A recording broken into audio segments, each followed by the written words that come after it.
Chapter 2, Radical Reconstruction. The straightforwardness and good temper of Johnson's first message to Congress won him much acclaim, and his radical opponents were greatly embarrassed. It was more than could reasonably be expected, however, that Congress would permit the President to complete the process of Reconstruction without legislative interference. Indeed, on the first day of the session, before the President's message had been received, the House had voted to establish a joint committee of 9 representatives and 6 senators to inquire into the condition of the former Confederate states, and to inquire into whether they were entitled to be represented in either House or Congress.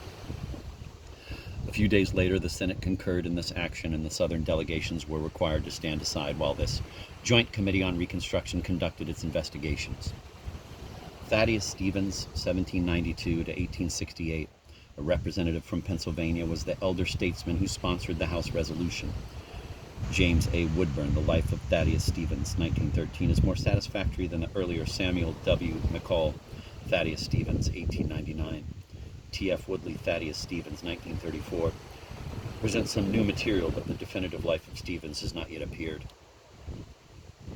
A New Englander by birth and training, he had practiced law and politics in Pennsylvania, first at Gettysburg and then at Lancaster for half a century. Early in his political career, he won wide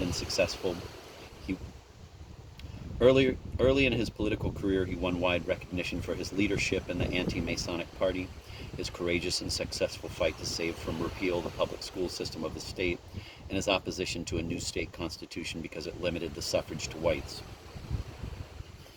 Meantime, he had conceived, in part perhaps from his New England background, but in larger part no doubt from the unhappy experiences of such runaway slaves as chanced to cross his path, an intense dislike of slavery.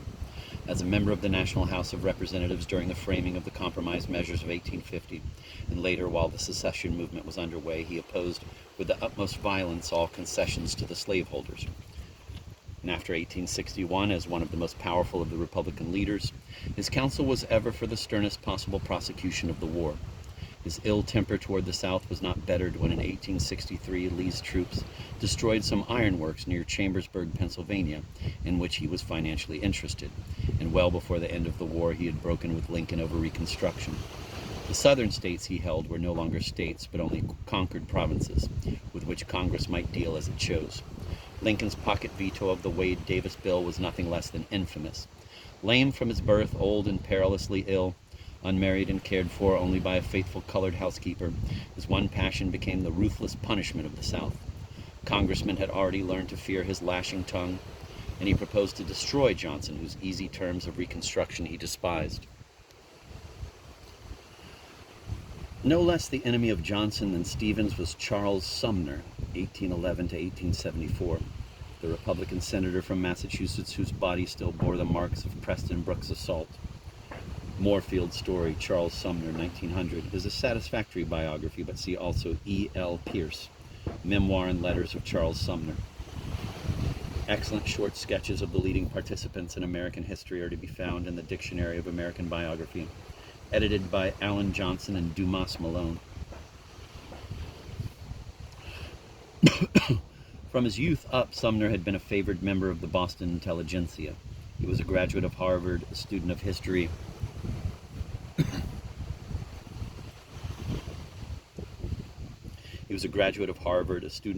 and the classics, a friend of nearly every New Englander who had won distinction in the realm of literature, and a European traveler whose entree into the highest political and intellectual circles was never denied.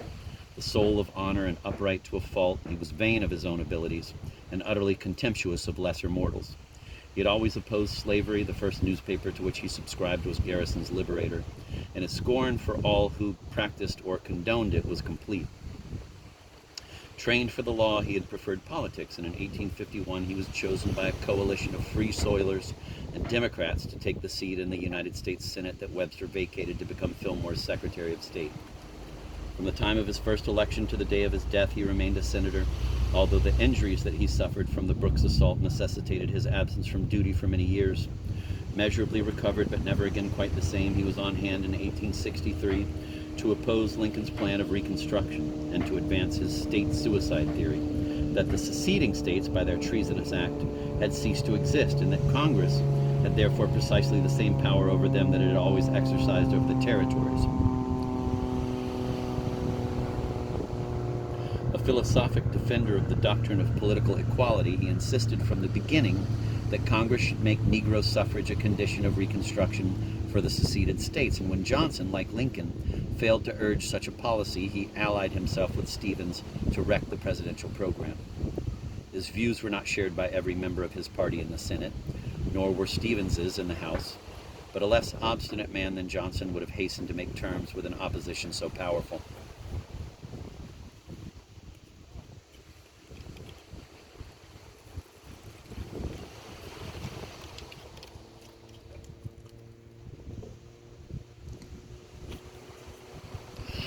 Unfortunately for the president, the radical case was greatly strengthened by the action that the Southern legislatures were taking with reference to the status of the freedmen. Realizing far better than the Northerners the great gap that lay between slavery and freedom, the restored states had sought to bridge that gap by laws especially designed to fit the needs of the Negroes. Persons of color were invariably subjected to various regulations not required of whites. In some states, for example, they might not carry arms unless licensed to do so. They might not testify in court, except in cases involving their own race.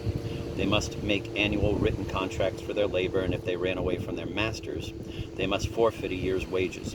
They must be apprenticed, if minors, to some white person who might discipline them by means of such corporal punishment as a father might inflict upon a child. They might, if convicted of vagrancy, be assessed heavy fines, which, if unpaid, could be collected by selling the services of the vagrant for a period long enough to satisfy the claim. These black codes, or black laws, which at best were meant mainly to protect the Negroes from their own ignorance and helplessness, and at worst were meant to circumscribe their freedom as much as possible, were deeply resented at the North.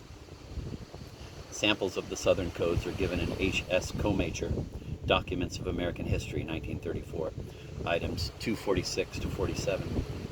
This collection of sources is invaluable for handy reference. The 13th Amendment had just been adopted, and yet some of the very legislatures that had voted for it were seemingly taking steps to undermine it. Of what avail to abolish slavery if Johnson's newly established Southern governments retained it, in fact, if not in name? There were certain other disquieting factors about the Southern situation that radical politicians were quick to exploit. While Johnson's plan of Reconstruction was carried through without the complete withdrawal of Northern troops from the South, enough troops were withdrawn to give some of the Southern states a pretext for establishing militia of their own. It was easy to say that all such actions were designed to make possible the complete subjugation of the Negro, and perhaps to lead the way in a new revolt. Radicals could point also to the prevalence of racial conflicts, particularly between the lower-class Southern whites and the Negroes, whose long-standing hatred for one another was greatly aggravated by the fact of emancipation. Moreover, the South did not fear to show that in spirit it was neither broken nor contrite. Cordial hatred of the North, and particularly of the Northern radicals, was freely expressed, and regret that the South had failed to win was rarely well concealed. Carl Schurz, whom the President himself had sent to study conditions in the South, seemed exasperated at the failure of Southerners to recognize the criminality of their recent treason, and deplored their utter absence of national feeling. Schurz's report, which throughout was most unfavorable to the South, gained wide currency, whereas a short but favorable statement on the same subject by General Grant was scarcely noticed. Schurz's report on conditions in the South is published in Frederick Bancroft Speeches, Correspondence, and Political Papers of Carl Schurz, 1913, 279 to 374. Paul H. Buck, The Road to Reunion, 1865 to 1900, written in 1937, traces with impartial hand the slow process of reconciliation between the victorious North and the defeated South. The first real test of strength between the forces led by the President and those led by Stevens and Sumner came over the so-called Freedmen's Bureau Bill. The ground for this conflict had been carefully chosen. The Freedmen's Bureau was not a new thing, for it had been created by an act of Congress signed shortly before Lincoln's death. Hence, the radicals were proposing merely to continue an existing institution. Also, the apparent purpose of the Freedmen's Bureau was humanitarian, to provide a kind of guardianship for the Negro during the period of transition from slave labor to free labor.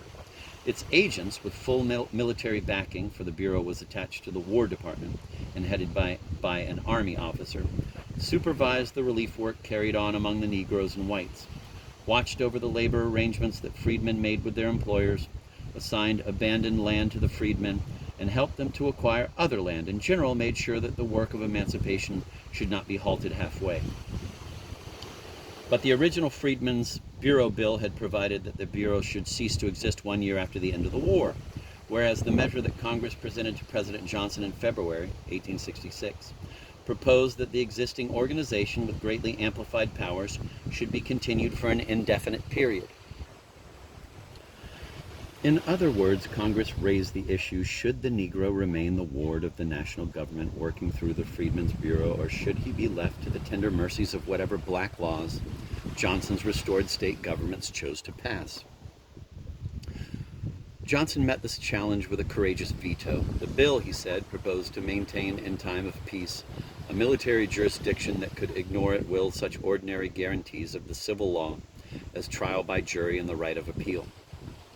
It assumed that wartime conditions still existed, whereas in fact the country had all returned or was returning, quote, to a state of peace and industry, end of quote. It overstepped constitutional bounds by making the government of the United States, rather than the state governments, responsible for the care of the indigents, and a favored class of indigents at that. Furthermore, it was most concerned, whereas in the judgment of the president those statistics had been fully restored and were entitled to enjoy their constitutional rights as members of the Union. If American traditions of democracy were to be maintained, then majorities, to have the right to rule, must be majorities of the whole people, not merely a part of it. I'm going to reread that. In other words, Congress raised the issue, should the Negro remain the ward of the national government working through the Freedmen's Bureau, or should he be left to the tender mercies of whatever, quote, black laws, end of quote, Johnson's restored state governments chose to pass? Johnson met this challenge with a courageous veto. The bill, he said, proposed to maintain in time of peace a military jurisdiction that could ignore at will such ordinary guarantees of the civil law as trial by jury and the right of appeal. It assumed that wartime conditions still existed, whereas in fact the country had all returned or was returning, quote, to a state of peace and industry, end of quote.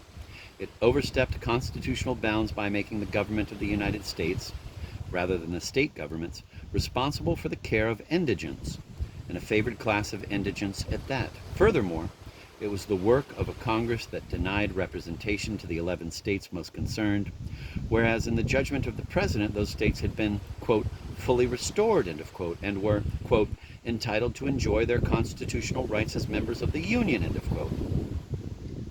If American traditions of democracy were to be maintained, then majorities, to have the right to rule, must be majorities of the whole people, not merely a part of it. While both houses of Congress had passed the Freedmen's Bureau bill by overwhelming majorities, the president's veto was sustained with only a few votes to spare in the Senate. On Washington's birthday following, the president was serenaded at the White House in accordance with a custom of the time by a group of his admirers and asked to speak. Unfortunately, he not only spoke, but let himself go in a manner not wholly becoming to the office he held. Much of what he told the crowd was strictly to the point, but he indulged also in unnecessary personalities and asserted that such men as Thaddeus Stevens, Charles Sumner, and Wendell Phillips were as much opposed to the Union as, quote, the Davises, the Toombses, and the Slidells, end of quote. Johnson's conduct won enthusiastic support throughout the South and among the Democrats of the North, but when abundantly exaggerated by the press, it tended to solidify the Republicans behind their radical leaders. Before long, Congress presented him with an unpalatable civil rights bill, which declared the freedmen to be citizens of the United States, guaranteed them the same civil status that was enjoyed by the whites, and prescribed severe penalties for all who, under state law, might discriminate against them. If Johnson could not sign the Freedmen's Bureau bill, clearly he could not sign the Civil Rights bill, nor did he. But this time both the Senate and the House repassed the measure by the two-thirds majorities necessary to make it a law.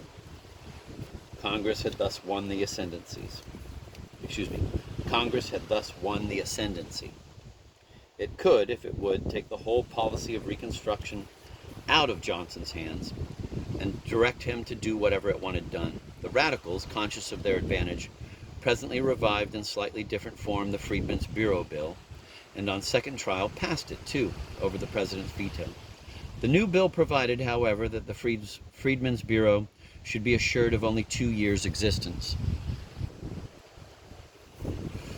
Meanwhile, the joint committee that Congress had set up in December 1865 had been hard at work on a congressional plan of Reconstruction that could be substituted for the president's plan. Of the 15 members who comprised this committee, only 1 senator and 2 representatives were Democrats, while nearly all of the remaining members, Stevens among them, were extreme radicals. The committee soon began a spectacular sequence of hearings in which it collected an enormous quantity of evidence, much of which was intended to prove that the loyalty of the South was far too tenuous to permit of such generous treatment as the president had accorded it. By the early summer of 1866, its deliberations had resulted in the formulation of a proposed 14th Amendment to the Constitution, which, after some revision in the Senate, was duly submitted to the states for adoption. B.B. Kendrick, The Journal of the Joint Committee of 15 on Reconstruction, 1914, and H.E. Flack, The Adoption of the 14th Amendment, 1908, shed much light on this subject. The first section of the amendment virtually restated the terms of the Civil Rights Bill. It declared that all persons born or naturalized in the United States were citizens of the United States and of the state in which they resided, and that no state might abridge in any way the, quote, privileges or immunities, end of quote, of such citizens, nor, quote, deprive any person of life, liberty, or property without due process of law, end of quote. This clause of the amendment became in later years a matter of the greatest importance.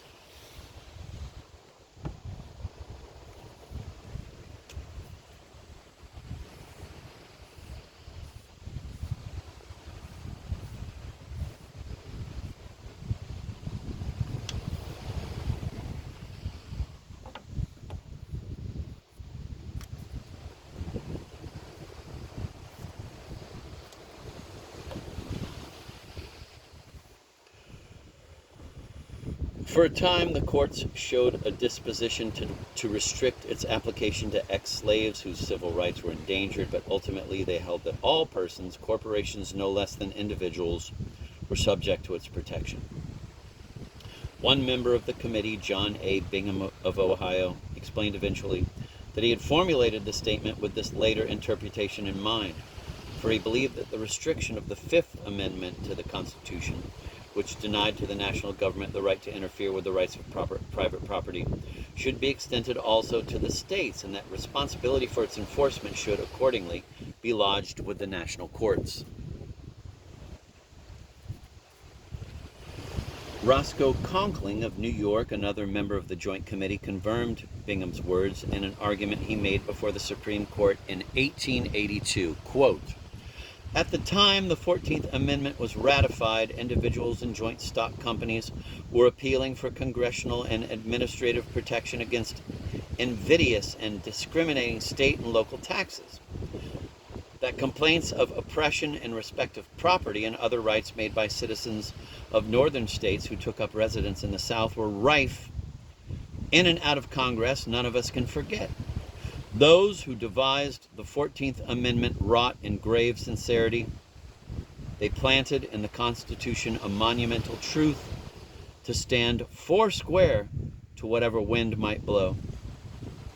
That truth is but the golden rule, so entrenched as to curb the many who would do to the few as they would not have the few to do, as they would not have the few do to them." End of quote. Quoted in Charles A. and Mary R. Beard, The Rise of American Civilization, 1927.